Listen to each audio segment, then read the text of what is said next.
தமிழக சட்டமன்ற தேர்தல் வருகிற 23ஆம் தேதி நடைபெற உள்ளது.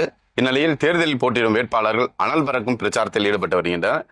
நாமக்கல் மாவட்டம் பரமத்திவேலூரில் அதிமுக சார்பில் போட்டியிடும் வேட்பாளர் திரு சேகர் அவர்கள் இப்போது நம்மிடையே உள்ளார். சார் வணக்கம் சார். இந்த தேர்தலில் உங்களோட பிரச்சாரம் எந்த மாதிரி இருக்கு? வணக்கங்க. பிரச்சாரத்தை பொறுத்த வரைக்கும் இந்த சட்டமன்ற தேர்தலிலே உங்களுக்கு எங்கு சென்றாலும் மக்களுடைய எழுச்சி அதிகமாக இருக்கிறது. திமுக அரசு வரக்கூடாது என்று மக்கள் முடிவு செய்து விட்டார்கள். இது பரமத்திவேலூர் சட்டமன்ற தொகுதி மட்டும் கிடையாது, தமிழ்நாடு முழுவதுமே திமுக ஆட்சியை அகற்ற வேண்டும் என்கிற மனநிலையில் மக்கள் இருக்கிறார்கள். நான் எந்த ஊருக்கு சென்றாலும் பிரச்சாரத்துக்கு செல்லும் பொழுது மக்கள் எழுச்சியாக நமக்கு ஆதரவு கொடுக்கிறார்கள். இந்த இதில் பொறுத்தவரைக்கும் தேர்தலை பொறுத்தவரை கொடுக்கிறார்கள்.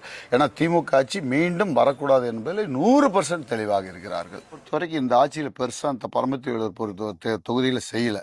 நாங்கள் கொண்டு வந்த திட்டத்தை பார்த்தீங்கன்னா பிளிக்கில்பாளையம் டு கொடுமுடி பாலம் நாங்கள் கொண்டு வந்த திட்டத்தை கடப்பில் போட்டாங்க.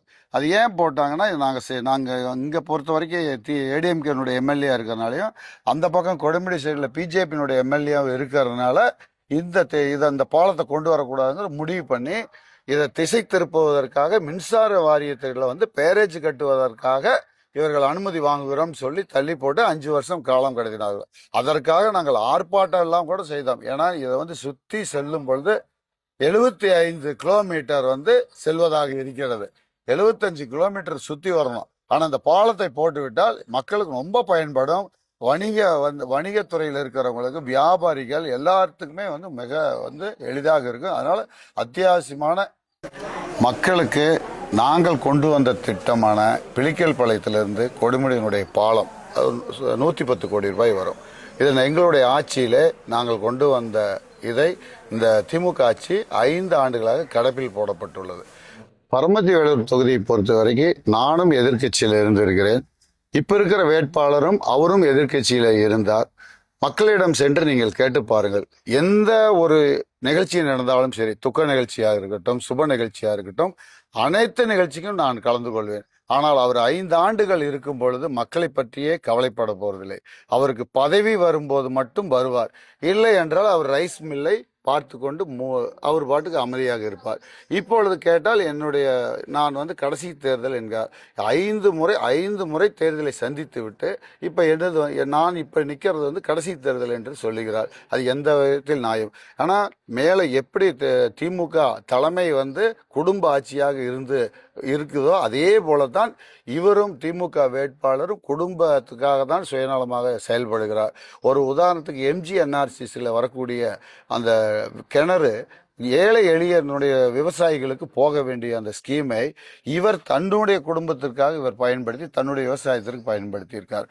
அவரும் அதே போல அவருடைய சொந்தக்காரங்களுக்கும் அக்கா வீட்டுக்கும் ஒரு கிணறு வாங்கி கொடுத்துருக்கார்.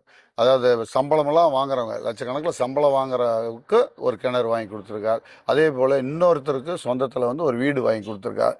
இந்த மாதிரி சொந்தத்தில் தான் அவருடைய பயன்பாடு இருக்கும் ஒழிய மற்றபடி மக்களை பற்றி எப்பொழுதும் அவர் சிந்திப்பதில்லை. பதவி வரும்பொழுது மட்டும்தான் அவர் வருவார் தொகுதி பக்கம். இல்லை என்றால் அவர் மறந்து விடுவார். இதுதான் உண்மை. நீங்கள் எங்கே வேண்டுமானாலும் கேட்டு பாருங்கள். வருகின்ற தேர்தல் முடிஞ்சவுடன் அண்ணன் எடப்பாடியார் அவர்கள் கழக ஆட்சி அமைந்தவுடன் முதல் கோரிக்கை பிளிக்கல்பாளையம் டு கொடுமுடி பாலம். ஏனால் சென்ற ஆட்சியிலே நாங்கள் கொண்டு வந்த திட்டத்தை இந்த ஆட்சியில 5 வருடமாக கடப்பில் போட்டாங்க. வேண்டுமென்றே திசை திருப்புவதற்காக அந்த பாலத்தை பேரேஜ் செய்வதற்காக மின்சார வாரியத்தை ஒப்படைக்கிறோம் என்று கடிதம் எழுதி 5 ஆண்டுகளாக கடப்பில் போடப்பட்டுள்ளார். ஆனால் அன்னார் அவர்கள், எடப்பாடியார் அவர்கள் வந்தவுடனே முதலில் பிளிக்கல்பாளையம் டு கொடுமுடி உயர்மட்ட பாலத்தை நாங்கள் உறுதியாக அமைத்து கொடுப்போம். 1. 2வதாக இந்த தீயணைப்பு நிலையம் ஏற்கனவே 3 இடத்தில் இடம் பார்த்து கொடுத்தோம். சேடர்பாளையம், சிறுகிணத்துப்பாளையம், கபிலர்மலை ஒட்டி இருக்கக்கூடிய சிறுகிணத்துப்பாளையத்தில் பார்த்து ஆய்வு செய்தார்கள். ஆனால் அதையும் கடப்பிலே போட்டு விட்டார்கள். வெற்றில ஆராய்ச்சி மையம் சென்ற ஆட்சி காலத்திலே நாங்கள் இடம் தேர்வு செய்தோம். இருக்கூர் கோப்பனம்பாளையம் என்கிற இடத்துல மாவட்ட ஆட்சியரும் நம்மளுடைய முன்னாள் அமைச்சர் தங்கமணி அன்னார் அவர்களும் இடத்தை ஆய்வு செய்து இடத்திலே வெற்றிலை ஆராய்ச்சி மையம் செய்யலாம் என்று ஏற்பாடு செய்தார்கள். ஆட்சி மாற்றத்துக்கு பிறகு இவர்கள் அதை கடப்பில் போட்டார்கள். கண்டிப்பாக கழகாட்சி வந்தவுடன் வெற்றிலை ஆராய்ச்சி மையம் நாங்கள் செய்து கொடுப்போம். அதே போல 184 கோடி ரூபாய்க்கு தடுப்பணை அண்ணன் எடப்பாடியார் அவர்கள் ராஜவாய்க்காலில் கொடுத்திருக்கார். மீதமுள்ள தொகுதி இருக்கக்கூடிய இடத்துல சைடு வால் ரீமாடலிங் செய்யலாம் என்று நான் பல முறை சட்டமன்றத்தில் பேசியும் கூட இந்த திமுக அரசு செவி சாய்க்கவில்லை.